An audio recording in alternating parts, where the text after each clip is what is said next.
ఢిల్లీలో జరుగుతున్న G20 విదేశాంగ మంత్రుల సమావేశంలో ప్రధానంగా రష్యా ఉక్రెయిన్ దింపైన చర్చ జరిగిందని అమెరికా విదేశాంగ శాఖ మంత్రి ఆంటోనీ బ్లింకెన్ అన్నారు. ఎలాంటి కవ్వింపు చర్యలు లేకుండానే రష్యా అనవసరంగా ఉక్రెయిన్పై యుద్ధానికి దిగిందన్నారు బ్లింకెన్. తక్షణమే రష్యా దళాలు ఉక్రెయిన్ నుంచి ఉపసంహరించుకోవాలని G20 సమావేశంలో తీర్మానం చేశామన్నారు అమెరికా విదేశాంగ మంత్రి. ఉక్రెయిన్ యుద్ధం వల్ల ఈ సమావేశంలో ఎలాంటి కీలక నిర్ణయాలు తీసుకోలేకపోయామని తెలిపారు.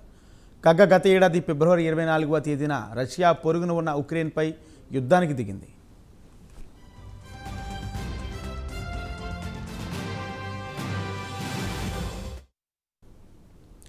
అయితే యుద్ధం నేపథ్యంలో మొత్తాన్ని రష్యాపై వేయడానికి భారత్ నిరాకరించింది. రష్యా నుంచి ఇండియా చౌకగా ముడి చమురును దిగుమతి చేసుకున్నందువల్ల రష్యాపై ఎలాంటి విమర్శలకు దిగలేదు.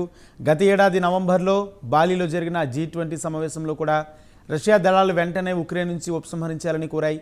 అంతర్జాతీయంగా శాంతి, ఆర్థిక స్థిరత్వం కోసం రష్యా చొరవ తీసుకోవాలని కోరాయి. ఇక ఉక్రెయిన్కు దాదాపు అన్ని దేశాలు అండగా నిలిచాయి.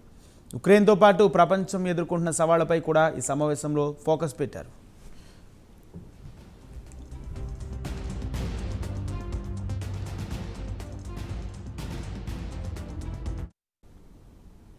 ఇదిలా ఉండగా భారత విదేశాంగ మంత్రి జయశంకర్ మాట్లాడుతూ G20 విదేశాంగ మంత్రుల సమావేశంలో ప్రధానంగా రష్యా ఉక్రెయిన్ యుద్ధం గురించే చర్చ జరిగింది.